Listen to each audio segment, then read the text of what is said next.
there's this really big, delicate balance between risk-taking and irrational exuberance. You can see it all the time. There's a lot of traders, when you start out really well, you start laying down some really good gains, you start having a really consistent pattern, and you start feeling good. And in that feeling good, you just want to feel good. The reward centers of the brain are rewarding you for good behavior.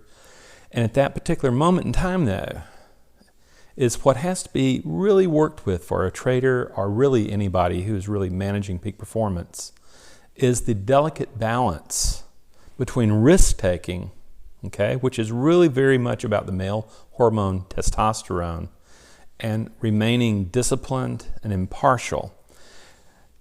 You're rewarded for risk-taking, and every time that you win that reward, the brain centers for reward are triggered, and suddenly dopamine is added to the cocktail. Now you have testosterone and dopamine, and that's an enormously powerful cocktail.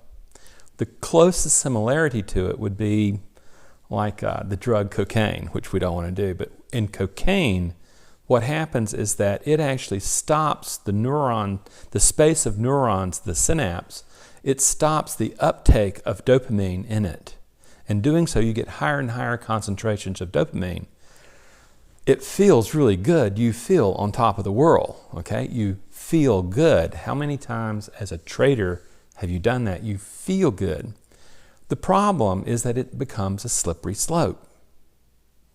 The slope is that the more the brain feels reward, the more it wants the dopamine. The more it wants the dopamine, the more euphoria comes online, and suddenly you have irrational exuberance. This is where I want you to see this slippery slope between rational risk-taking and exuberant risk-taking.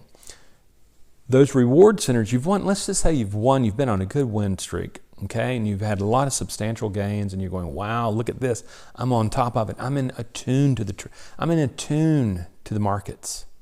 What you don't see is that more and more dopamine. Now, the neurotransmitter dopamine, you will know it as euphoria. You will know it as that irrational exuberance. It feels good. So you don't even notice it.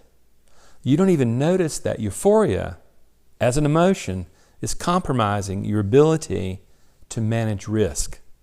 What euphoria does, and this is this cocktail of dopamine and testosterone on a chemical level, the emotion euphoria that comes out of it is causing you to believe with certainty that the good times are going to roll on and the risk is okay. Unfortunately, what happens is usually there is a moment where the risk-taking no longer achieves the reward. Suddenly there's a crash, and in the crash you want that reward again. And getting that reward again causes you to revenge trade.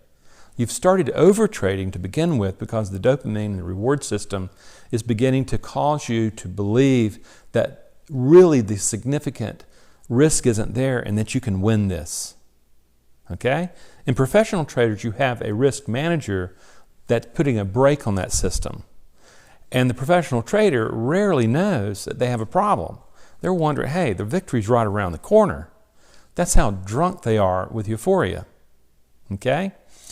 Now, what happens though, if the risk manager's not there to break it, say you're a retail trader and you have a trading account, you go, I want my money back. And you start going, it's just around the corner. What I want you to make the distinction about is this is not fear of loss. This is not revenge trading based on fear of getting your gains back. This is an activity, this is a brain based on euphoria that doesn't see the risk. That's the piece there. It's very different than fear-based trading. This is euphoric-based trading. And once you grasp it, you go, oh my God, wow, how do I manage this? How do I manage the need for testosterone to produce risk-taking behavior, and yet stay rational to be able to manage the risk and not get absolutely sucked into the vortex of euphoria and start making bad risk-reward decisions.